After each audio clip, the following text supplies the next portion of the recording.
this news has hit these people around Jesus very hard because they are from Galilee too. It could have been us, they're saying. It could have been our children. It could have been our friends. I can so relate to the way they're feeling. Because the news that we all woke up to a week ago today, last Sunday morning, about the shooting in Kalamazoo, I confess hit me like a blow to the heart. Because Kalamazoo is my hometown. We moved there when I was 11. For 27 years, it was my family's home base. That father and son who were just out looking for a new car years ago could have been my father and my brother. Those friends who were simply leaving a restaurant, saying goodbye to one another in the parking lot, could have been my friends. And so I understand the anguish that these people are feeling. And why they came to Jesus in such pain and said, "Tell us why this is happening. Why should it happen to them?" Except that these people in their hearts have already come to what they think is the answer. Those people must have not been good people. They must have been terrible sinners. Because isn't that the way God works? If you do something bad to someone, God will do something bad to you. Isn't that true? Jesus immediately took that answer, which has been way too common, way too popular through the ages, and he immediately threw it out of court. He said, "Really? Do you really think that God sent those soldiers because that group of people happened to be the worst sinners possible from Galilee and they were all in one place and it was very convenient for God to wipe them out? Do you really think that's the way God works?" Or what about that construction accident last week over in Siloam, where that tower fell and killed 18 people? Do you really think God pushed it? No, he said. But let me tell you this. Unless you change your ways, you could perish as they did. What's Jesus telling us here? Two very important things. First, the bad things that happen in our world, and there are way too much of them, never come from God's hand. Never. Because God's heart is love and only love. There are no bad things in God's heart to send us. It's not possible. But there are times when God hopes that we will use the things that happen as a warning sign, as a learning opportunity. For example, that tower when it fell. God didn't push it, and it had nothing to do with the guilt or the innocence of the people who were standing there and happened to get hit. But what about the contractor? Was he taking shortcuts? Had he been mixing too much water in with the mortar? Is that why the tower fell? And are there times when I take shortcuts too? Like talking on my cell phone when I'm driving, even though I know the statistics. And if I don't think about this moment and use it as an opportunity to change my ways, I could hurt someone too. Or those shootings in Kalamazoo, or in Kansas this week, or in far too many other places in our country. Are they perhaps an opportunity for us to have a serious conversation about what we need to change?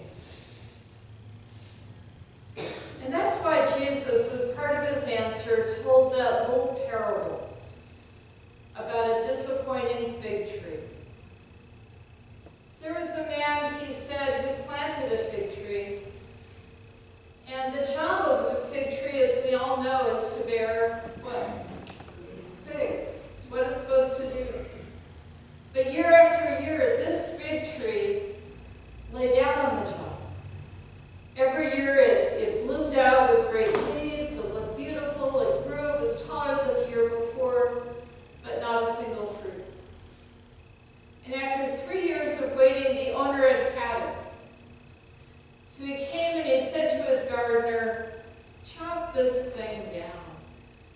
It's just a waste of space. Get rid of it, burn it for firewood, that's all it's good for, and I'll put something better in its place." But the gardener said, "Sir, just wait a minute. Can you give it one more chance?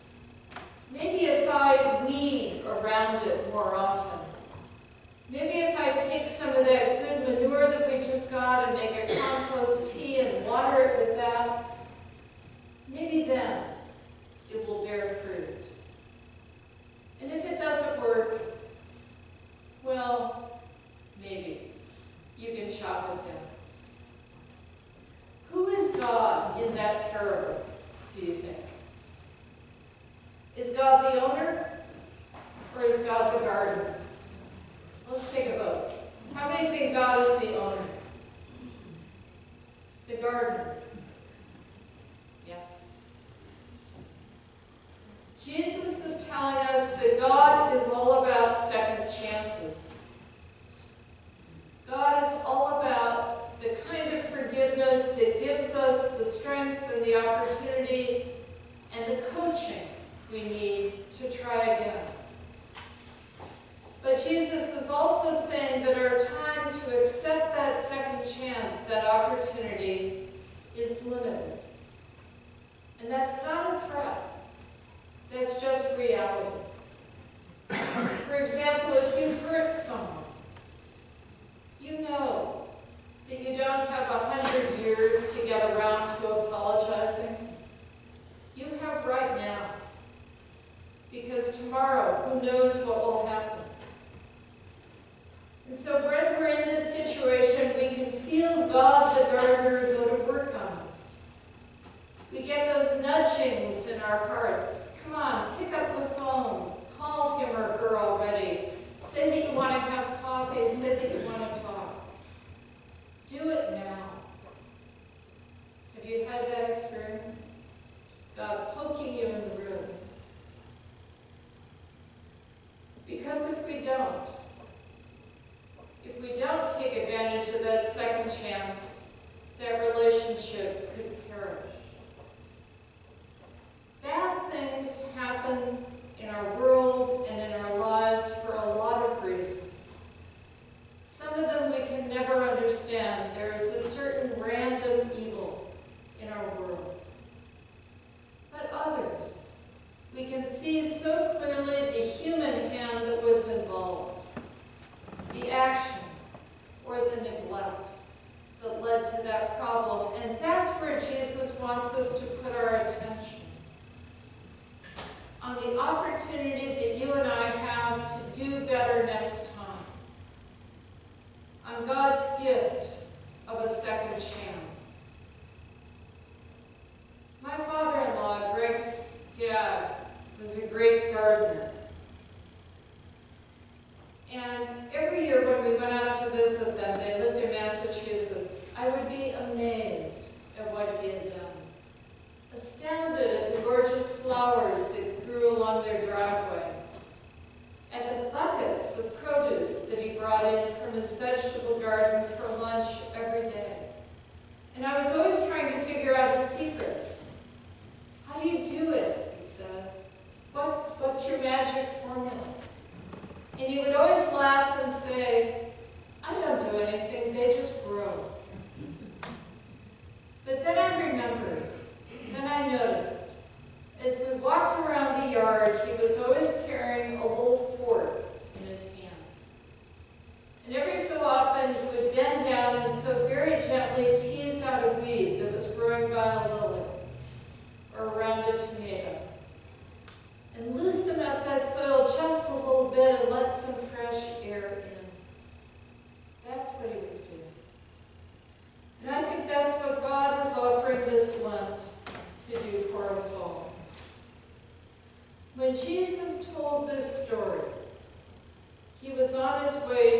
Jerusalem, where the worst of all possible bad things is about to happen to him.